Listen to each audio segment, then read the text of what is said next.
Hi, great good morning to all.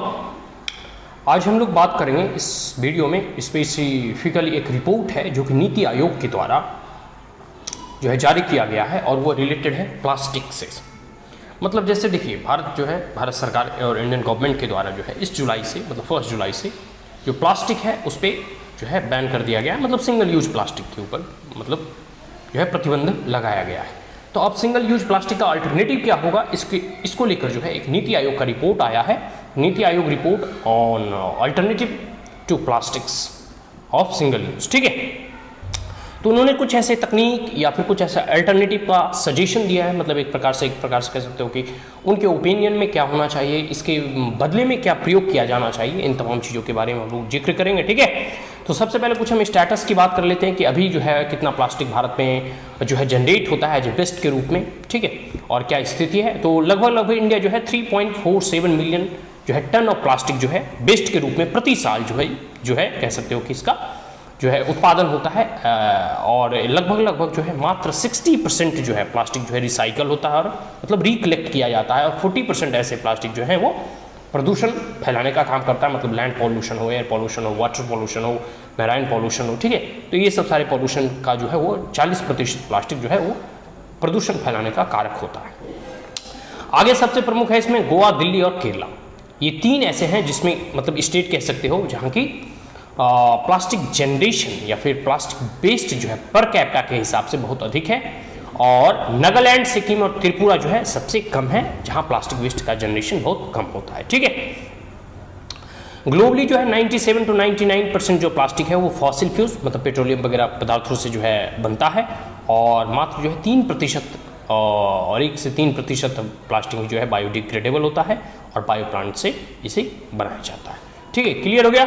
अब इनके कुछ रिकमेंडेशन है जो नीति आयोग की रिपोर्ट में अपना रिकमेंडेशन दिया है कि प्लास्टिक अल्टरनेटिव क्या होगा या क्या क्या उपाय किए जाने चाहिए, इस पर जो है हम लोग अधिक अब फोकस करेंगे। सबसे पहला रिकमेंडेशन है डेवलप इमर्जिंग टेक्नोलॉजी। ठीक है, जिसमें कि प्लास्टिक बायोडिग्रेडेबल पॉलीलेनिन की बात कही जा रही है। ठीक है, पॉलीथीन और पॉलीलेनिन तो मतलब बायोडिग्रेडेबल हो।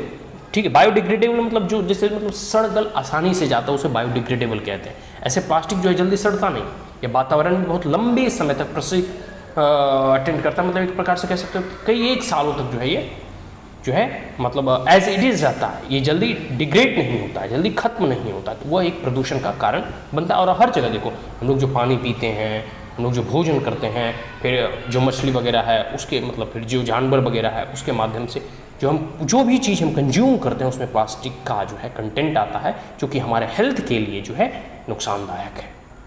ठीक है, तो वही यहाँ बायोडिग्रेडेबल पॉलीथीन की बात कही जा रही है कि किस प्रकार से बायोडिग्रेडेबल जो है पॉलीथीन का यूज करना चाहिए। आगे है यूज ऑफ बायोप्लास्टिक। ठीक है, आगे contribution of the internal sector and vulnerable groups. ठीक है, वो रिसाइकल को किस प्रकार से अप्रिसिएट करना है इसकी बात कही जा रही है कि किस प्रकार से अधिक से अधिक प्लास्टिक को रिसाइकल करना है। आगे है यूज एक्सटेंडेड प्रोड्यूसर रिस्पॉन्सिबिलिटी। सबसे बड़ी इंपॉर्टेंट चीज़ है एक्सटेंडेड प्रोड्यूसर रिस्पॉन्सिबिलिटी। जो भी कंपनी, जो भी इंडस्ट्री, जो भी प्लास्टिक का मैन्युफैक्चर करते हैं या फिर प्लास्टिक को किसी भी प्रोडक्ट में लगाकर बेचते हैं, ठीक है, तो उनकी यह जिम्मेदारी तय कर देनी चाहिए कि आपको जैसे कुछ इंसेंटिव दिया जाना चाहिए कंज्यूमर को कि अगर आप प्लास्टिक वापस करेंगे, दुकानदार को रिटर्न करेंगे तो आपको 1 रुपया या 50 पैसा मतलब इस हिसाब से आपको जो है रिटर्न करने पे आपको मिलेगा। तो इस प्रकार से इंसेंटिव से क्या होगा कि प्लास्टिक जो है रिकलेक्ट कर लिया जाएगा और फिर उसे कंपनी को भेज दिया जाएगा और उस प्रकार से जो है उसका रिसाइकल और रीयूज मतलब हो सकेगा।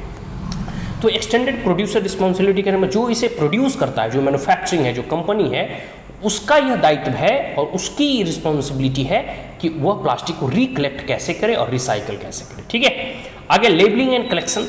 जो भी प्लास्टिक जो है मतलब कलेक्ट होती है उसकी एक लेबलिंग होनी चाहिए, कौन रिसाइकल होगा, कौन रीयूज होगा और कौन कौन प्लास्टिक जो है बायोडिग्रेडेबल है, नॉन बायोडिग्रेडेबल है, कौन जो है कंपोस्ट में यूज होगा। ठीक है, इस प्रकार की लेबलिंग होनी चाहिए।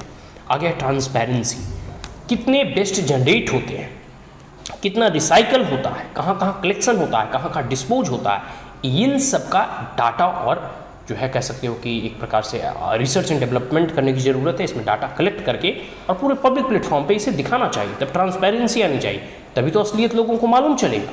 और आगे है अवॉइड ग्रीन वॉशिंग। ठीक है, green washing is a process of conveying misleading information. ठीक है, बहुत सारे ऐसे जो है मिसलीडिंग इन्फॉर्मेशन होते हैं कि प्लास्टिक जो है ये इन्वायरमेंट फ्रेंडली है, ये है, वो है, ऐसे मिसलीडिंग इन्फॉर्मेशन से बचना है और जो तथ्यात्मक चीज़ें हैं वो लोगों के सामने रखना है, अवेयरनेस क्रिएट करना है, जिससे कि सिटीजन और कंज्यूमर भी कम से कम और मिनिमम जहाँ तक हो सके प्लास्टिक को अवॉइड करें, ठीक है। और एक प्रकार से कह सकते हो ना ही यूज करें तो बेटर है, जूट का बैग हो गया जो है यूज करें मतलब कंपेयर टू प्लास्टिक बैग, और फिर जो भी बायोडिग्रेडेबल मटेरियल है। मतलब एक समय था कि बचपन में हम लोग जो थैला लेकर सब्जी मतलब सब्जी लाने के लिए जाया करते थे, अब जो है सब्जी लाने खाली है जाओ प्लास्टिक लो, तो खैर तो अब तो बैन हो गया, लेकिन अभी भी प्लास्टिक मार्केट में मिल रहे हैं। तो इस सबसे बड़ी चीज़ है, इसका इम्प्लीमेंटेशन किस प्रकार से होता है यह भी मैटर करता है, ठीक है। कुछ बेस्ट प्रैक्टिसेस के बारे में भी नीति आयोग जो है कहती है, जैसे इंडिया में जो अरुणाचल प्रदेश है जिन्होंने प्लास्टिक बैंक बनाया है, ठीक है, हर एक डिस्ट्रिक्ट में, ठीक है, और रोड कंस्ट्रक्शन वगैरह में भी इसका प्रयोग में लाया जा रहा है। दिल्ली की बात कही जा रही है, इन्वायरमेंटल कंपनसेशन, ठीक है, की बात कही जा रही है कि अगर आप वातावरण को नुकसान पहुंचाते हैं तो आपको कंपनसेशन के रूप में जो है कुछ देना होगा। आगे तमिलनाडु जो है प्लास्टिक के कलेक्शन में सबसे तेज है, उसमें लगभग इसकी 92% जो है इसका जो है प्रतिशत है जो ये प्लास्टिक को रिकलेक्ट करती है, ठीक है, कलेक्शन इफिशिएंसी कह सकते हैं। सिक्किम जो है प्लास्टिक का जो है रोड कंस्ट्रक्शन में यूज करती है और सबसे कम प्लास्टिक का वहाँ यूज होता है। आगे उत्तराखंड जो है, ठीक है, उसमें भी जो है प्लास्टिक से एनर्जी बनाने की बात कही जा रही है, बेस्ट टू फ्यूल और बायोडिग्रेडेबल कटलरी है, जिसमें कि R&D की बात कही जा रही है DRDO के द्वारा, ठीक है, जो कि किस प्रकार से ऐसी टेक्नोलॉजी और बायोडिग्रेडेबल प्लास्टिक को जनरेट करे और इन्वेंट करे। वर्ल्ड के कुछ मतलब वैश्विक तौर पे कुछ उदाहरण है, जैसे ईडेबल है, सीडवीड कप्स है इंडोनेशिया में, तो मतलब उस कप्स को आप पीते भी हैं और खाते भी हैं, ठीक है। आगे है एल्गी ब्लेंडेड इथेनिल एक्टिट, मतलब US बेस्ड जो है एल्गी ब्लेंडेड इथेनिल जो है एक प्रकार से कह सकते हो कि इससे पॉल्यूशन कम होता है और यह जो है प्लास्टिक जो है इजीली बायोडिग्रेडेबल होता है, ठीक है, और जो है या फिर जो है कह सकते हो कि इन्वायरमेंट में दोबारा घुल मिल जाता है, ठीक है।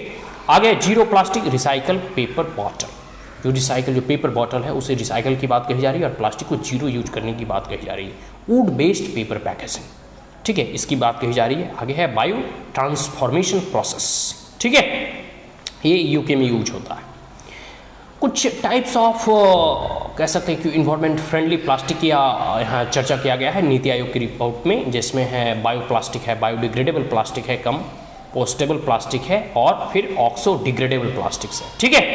तो ये सब सारे कुछ जो है बायोडिग्रेडेबल प्लास्टिक का यहाँ चर्चा किया गया है। सभी को मालूम है सिंगल यूज प्लास्टिक जो है भारत में बैन कर दिया गया है, एक अच्छा प्रयास है भारत सरकार के द्वारा, जो कि इन्वायरमेंट क्लीननेस और जो है वातावरण की स्वच्छता के लिए उठाया गया एक मजबूत और कह सकते हो ना कि एक अच्छा और सराहनीय कदम है। हाँ, सबसे बड़ी चीज़ है इसमें इम्प्लीमेंटेशन किस प्रकार से होता है यह भी देखना है, ठीक है।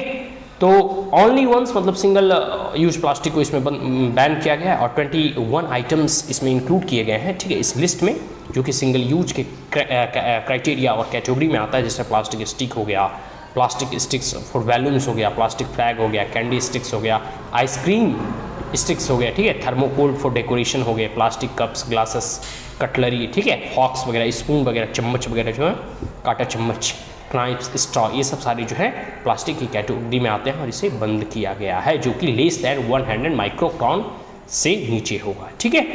तो ministry of environment plastic waste management amendment rules 2021 के माध्यम से यह बैन किया गया है। प्लास्टिक पैकेजिंग वेस्ट को भी जो है एक प्रकार से बैन किया गया है और सिंगल यूज प्लास्टिक जितने भी है इन तमाम चीज़ों पे प्रतिबंध लगाए गए हैं, ठीक है। तो इसके मतलब नकारात्मक प्रभाव से सभी लोग परिचित होंगे। आप लोग देखोगे कि आपके वातावरण में आप मतलब घर से ही बाहर निकलो तो आपको पता चल जाएगा कि मतलब भाई इतने प्लास्टिक मतलब रोड पे फैले हुए हैं, जो पशु वगैरह जो मतलब चरते रहते हैं उसके पेट में जाता है तो उसकी डाइजेस्टिव सिस्टम खराब होती है, या फिर आप जो मैराइन सिस्टम है मतलब एट द लिस्ट नाले से होते हुए नदी, नदी से होते हुए समुद्र, और समुद्र की जो मछलियाँ होती है फिर उसे ह्यूमन बीइंग कंज्यूम करता है, तो डायरेक्टली मतलब एक प्रकार से साइकिल है, रिवॉल्व करता है और फिर वो कंज्यूम करने के बाद हमारे ही हेल्थ पर वो नेगेटिव इम्पैक्ट डालता है, ठीक है। तो ये सब सारी चीज़ें हैं जो प्रतिबंध होना ही चाहिए, लेकिन देर आए दुरुस्त आए, देरी आए भले, लेकिन यह एक अच्छा प्रयास किया गया है भारत सरकार के द्वारा। तो अब देखिए इस पर इसका इम्प्लीमेंटेशन कैसे होता है, किस प्रकार से इसे इम्प्लीमेंट किया जाता है और तभी इसकी इफ़िशियंसी आ पाएगी। तो आज के लिए इतना ही। If you are the first time on my channel, like it, share it as well as subscribe it. Thank you once again, have a great day, जय हिंद।